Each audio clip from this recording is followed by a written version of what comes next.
Are you a high performer because of your habits? Or are you a high performer in spite of your habits?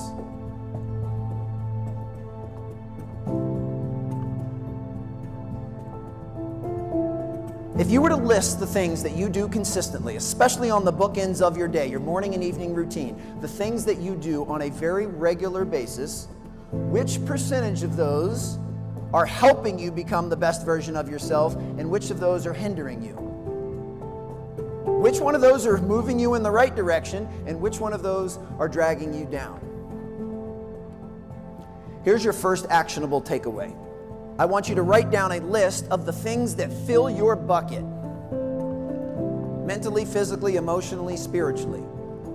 The things that charge you up, the things that give you energy, the things that make you smile, the things that add to your confidence level. I want you to write those things down.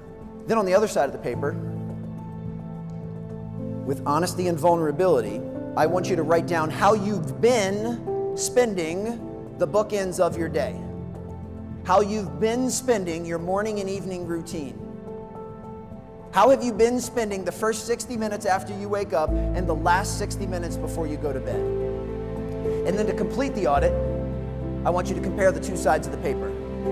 Compare the two sets of notes. And I want you to ask yourself one of the most important questions you can ever ask yourself. Are you doing the things that you know you need to do to be your best self?